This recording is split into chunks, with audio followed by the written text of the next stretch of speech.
भाई कांच की हांडी कितनी बार चढ़ेगी, झूठ पे झूठ, झूठ पे झूठ, झूठ पे झूठ। विपक्ष ने कहीं ना कहीं ये राजनीति का हिस्सा बना लिया। सीए जैसा कानून जो कि नागरिकता देने वाला कानून था, उसको नागरिकता छीनने वाला कानून बना के देश भर में आगजनी का माहौल बना दिया। भाई नेता प्रतिपक्ष के पास अगर दो वोटर कार्ड हैं तो क्या ये चिंता का विषय नहीं है?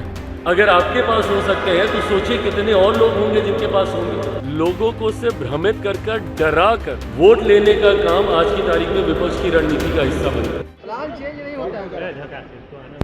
आइए ना भैया, वहाँ भी हैं साथ थोड़ा में। सा आगे नहीं जाइए। आगे नहीं जाइए, एक जगह खड़ा रहे, एक जगह खड़ा रहे, आगे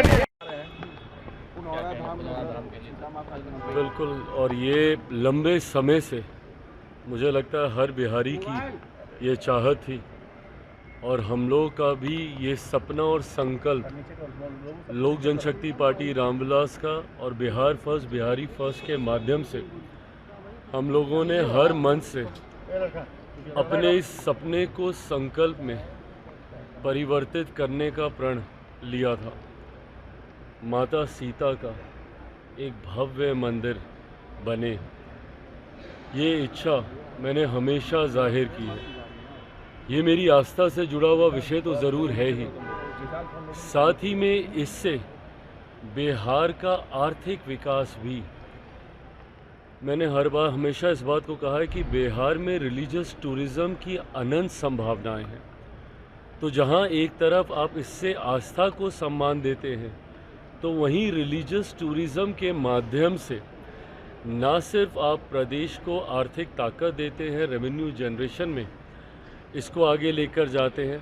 उत्तर प्रदेश इसका उदाहरण है। अयोध्या में जिस तरीके से भव्य राम मंदिर के निर्माण के बाद किस तरीके से वो पूरा क्षेत्र आत्मनिर्भर हो गया, उसी तरीके से मैं ये मानता हूँ कि बिहार के राजस्व को बढ़ाने की दृष्टि से भी ये एक ऐतिहासिक फैसला होगा।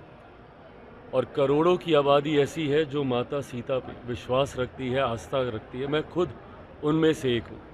तो मेरे जैसे श्रद्धालुओं के लिए, भक्तों के लिए तो कल का दिन एक बहुत अत्यंत शुभ दिन है।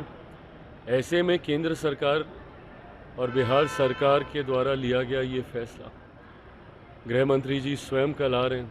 कल वहाँ पे पूजा का भी कार्यक्रम है और उसके बाद मंच से गृह मंत्री जी और तमाम एनडीए के नेता भी अपनी बातों को रखने का कार्य करेंगे। पर मैं मानता हूं कि बिहार के लिए ये एक बड़ी चीज़ कल होने जा रही है। सर 23वीं को दोबारा नोटिस भेजा गया है एफआईआर के मामले में। दो वोटर कार्ड लेके सर राहुल गांधी को भी नोटिस। दिक्कत यही होती है ना कि जब आप, भाई कांच की हांडी कितनी बार चढ़ेगी, झूठ पे झूठ, झूठ पे झूठ, झूठ पे झूठ। विपक्ष ने कहीं ना कहीं ये राजनीति का हिस्सा बना लिया है। सीए जैसा कानून जो कि नागरिकता देने वाला कानून था, उसको नागरिकता छीनने वाला कानून बना के देश भर में आगजनी का माहौल बना दिया। पूरे लोकसभा का चुनाव ये लोग कहते रह गए कि तीसरी बार मोदी की सरकार आ जाएगी तो आरक्षण छीन लिया जाएगा, संविधान, लोकतंत्र की हत्या हो जाएगी। साल भर हो गया, मुझे बताइए कहाँ का संविधान खत्म हुआ, या कौन से लोकतंत्र की हत्या हो गई, या किसका आरक्षण छीन लिया गया? सीए में बताइए मुझे किस मुसलमान की नागरिकता छीनी गई? अब उसी तरीके से एसआईआर को लेकर, और भैया ये किसके कहने पे किया जा रहा है? ये आप ही के कहने पे तो किया जा रहा है। आज भी राहुल गांधी जी ने प्रेस कॉन्फ्रेंस किया और कहाँ कर्नाटका का और कहाँ का वो उदाहरण दे रहे थे। तो भैया कर्नाटका में किसकी सरकार है? आप कहना क्या चाह रहे हैं, मेरी तो समझ के परे है। आप लोकसभा चुनाव को मद्देनज़र बनाते हुए आप ये भूल जाते कि उससे ठीक पहले हुए विधानसभा के चुनाव वहाँ पे कौन जीता था। और आप ही ने बार बार, अब जब आप आज दिखा रहे हैं वहाँ पे कि किस तरीके से फर्जी वोटर्स बने हैं, अब आपके कहने पे जब कर्नाटका में एसआईआर किया जाएगा तो फिर आप उस प्रक्रिया पे भी आप शिकायत करेंगे। तो आप चाहते क्या हैं? आप बार बार आप मांग कर रहे हैं कि इसमें सुधार किया जाए, वोटर लिस्ट में डुप्लीकेसी ऑफ द वोट्स हैं, फर्जी वोटर्स हैं जो मर गए हैं उनके नाम उसमें अभी तक हैं, विदेशी नागरिकों के नाम अभी तक उसमें हैं। तो पहले तो शिकायत आप करते हैं और उसके बाद जब उसका समाधान किया जाता है तो उस प्रक्रिया पे भी सवाल आप उठाते हैं। तो कैसे इसको ठीक किया जाएगा?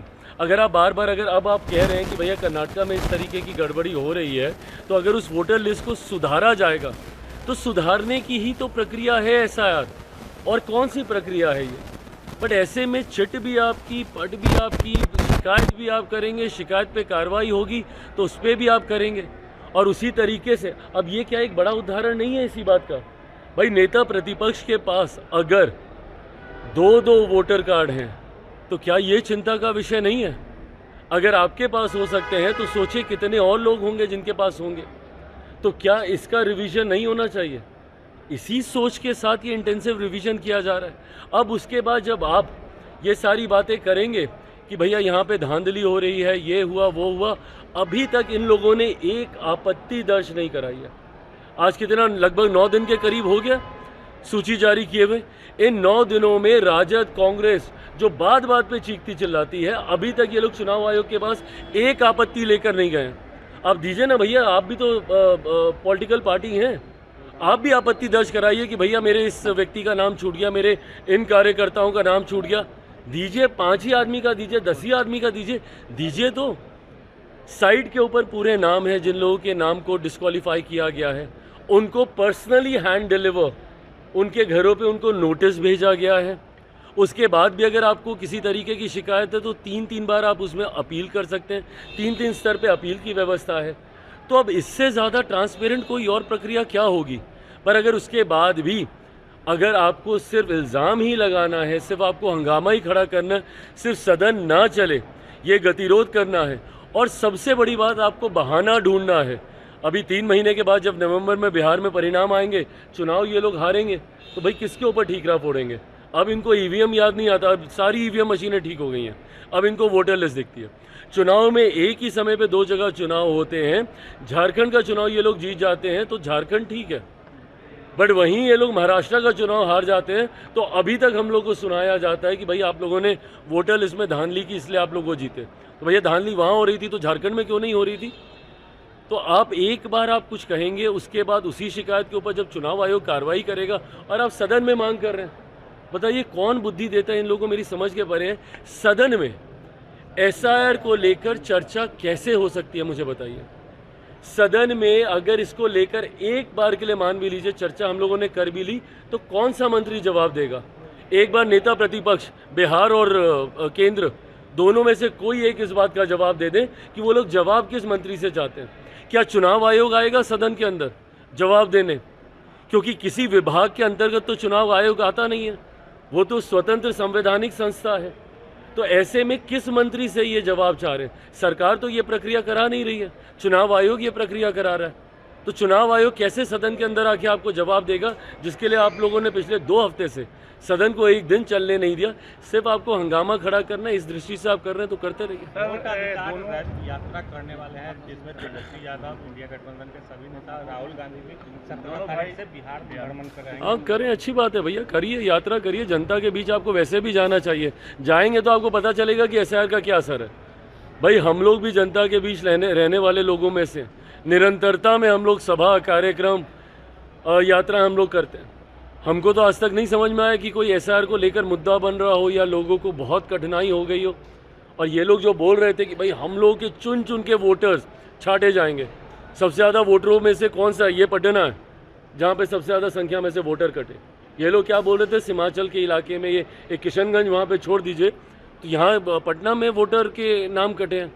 तो आप अब यात्रा के माध्यम से भी जनता को भ्रमित करने का काम कीजिएगा।